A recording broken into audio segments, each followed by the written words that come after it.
La prière dans la vie du prédicateur, dans sa chambre, dans sa chair, doit être une force visible et qui envahit tout en lui. Elle ne doit pas jouer un rôle secondaire ou superficiel. À lui, il est donné d'être avec le Seigneur qui passa la nuit à prier.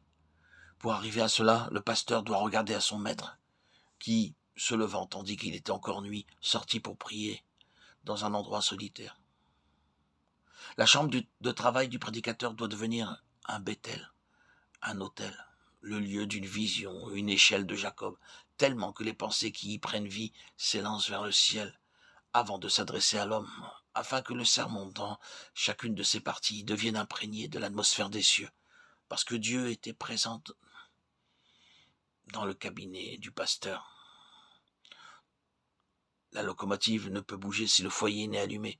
De même, la prédication, malgré sa perfection, demeure inerte quant au résultat spirituel, jusqu'à ce que la prière y ait mis le feu et créé la vapeur.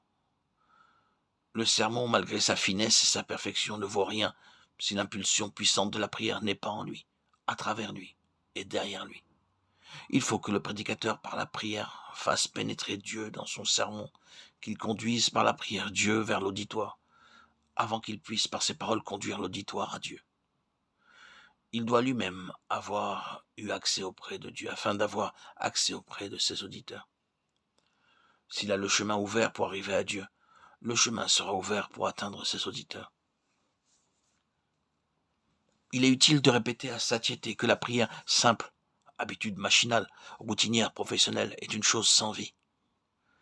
Elle n'a aucun rapport avec la prière dont nous parlons, la vraie prière qui met en mouvement les éléments les plus élevés de l'âme du prédicateur.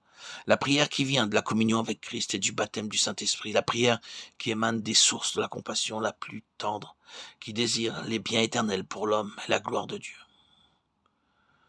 Le prédicateur sent alors profondément la difficulté et la délicatesse de son travail et la nécessité impérieuse du secours puissant de Dieu. La prière faite sur ces bases est une prière vraie. Et la prédication appuyée par de telles prières répand la divine semence dans les cœurs et les prépare pour le ciel. Il est vrai qu'on entend des prédications agréables et populaires ayant de la valeur intellectuelle, venant de cerveaux puissamment constitués, mais où il n'y a pas de vraie prière. La prédication qui atteint le but divin doit être pénétrée de prière, depuis le texte du début jusqu'à la péroraison, dite avec l'énergie et la force de la prière. Elle est destinée à germer et à vivre le cœur des auditeurs longtemps après que la dernière phrase a été prononcée.